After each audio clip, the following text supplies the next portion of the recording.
From getting rid of Wonder Woman to rolling up and chucking out the whole of the Snyderverse, James Gunn has been getting some flack for the changes in the DCEU. But not everything was his doing. So you guys probably saw Henry Cavill make a cameo at the end of Black Adam. The Superman actor confirmed that he was leaving the role behind for good this time, less than 2 months after appearing in the Dwayne Johnson-led movie. This for sure raised some eyebrows, because it tied directly with the hiring of James Gunn and Peter Safran as the new heads of DC Studios. You all must have already heard of the new Superman Legacy project. A fan asked Gunn on Twitter whether it was a separate project or was it the Man of Steel 2 that has now been renamed. The newly minted co-president of DC confirmed that it was already a separate project and that he was hired 6 months prior for that. Do you realize what that means? Warner Brothers hired him to make Superman Legacy before they made him the head of DC Studios. And if that was a separate project, what was Cavill even doing there? Doesn't this all sound fishy to you? Even a little bit? I mean, they started laying the foundation of a new Superman franchise, then they let The Rock pull Cavill into Black Adam. And they let them make it official that the British actor is going to be reprising his role as the Man of Steel. I wanted to make it official that I am back as Superman. And the image you see on this post and what you saw in Black Adam are just a very small taste. Before kicking him off altogether. Now, of course, there's a possibility that they were working on a different Superman. Maybe even a standalone version, much like Robert Pattinson's Batman. If I put everything on the timeline, then Gunn was hired for Legacy sometime around August 2022. Black Adam premiered in October, and literally just days after James Gunn and Safran were hired as executives for the studio. So either Warner Brothers were always looking to rug yank Henry, or they wanted to establish a separate universe for another Superman. Mind you, I'm not even counting the Man of Steel on Superman and Lois. I can't really blame Gunn for coming out and clarifying what happened. I mean, the fans are already calling out Warner Brothers for making The Rock lie. Remember, he was the one who convinced Cavill to return in the first place, and days later they pull something like this on him? That's just low, even by Hollywood standards. That sounds really messy, especially with Gunn claiming that they didn't fire Cavill. They simply didn't rehire him as Superman.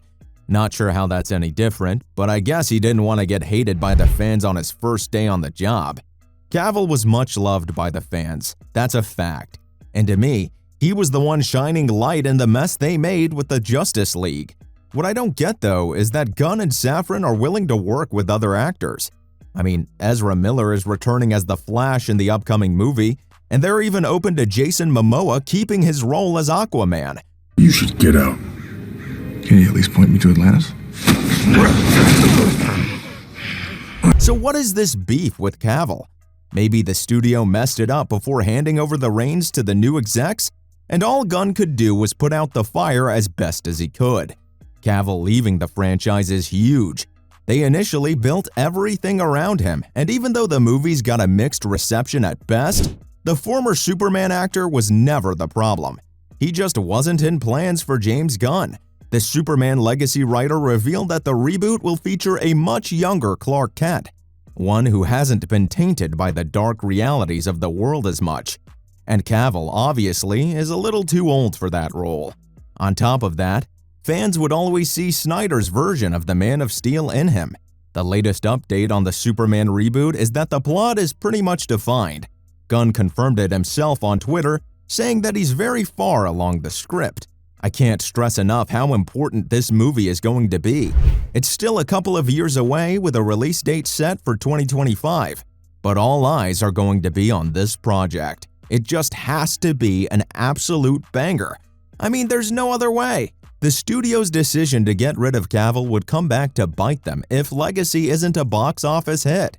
To be fair to them, this version of Superman has been promised to be more faithful to the comics, veering the Kryptonian away from darker storylines and making him more appealing to a larger number of audiences. That does sound refreshing. Let's see what they do with that. One thing's for certain though, Gunn is shaking things up for DC. I mean, he practically canceled Wonder Woman 3, which threw doubts over the return of Gal Gadot as well. Excuse me. It's Chris. But I've been doing this a long time. The world needs you. It hasn't been confirmed as of yet if the actress will be returning at all. I really don't blame them after the failure of Wonder Woman 1984. That was actually surprising to me, because the first film featuring my favorite Amazonian was really good. The new leadership do have plans for Diana Prince though. Well, they have to. She's one of the holy trinity of the Justice League after all. Wonder Woman may have not gotten the same kind of attention as Batman or Superman on the silver screen, but true comic book fans know how important she is to everything the League stands for. For now though, DC Studios has announced Paradise Lost, which will be a prequel to Wonder Woman as it's set before she's even born. It tells the origins of the Amazons on the island of Themyscira, which will serve as sort of an origin story to Diana. About Gal Gadot reprising her role in the future, I'm not really sure about that. I mean, Cavill and Affleck have already been booted from their roles, so how does it make sense to keep Gadot around? If Gunn and Safran are aiming for a completely new look for DC, then there will be new faces all around. Frankly, I feel that The Flash will be like the final goodbye to the old DCEU. We may see some cameos here and there from the actors who previously played some of the characters, but the Speedster will most likely end up resetting the universe, and that in turn will open doors for the new DCU. I already told you guys about Superman Legacy and Paradise Lost, but there are several more projects in DC's new Phase 1, Gods and Monsters. Batman is getting a reset as The Brave and the Bold has been released.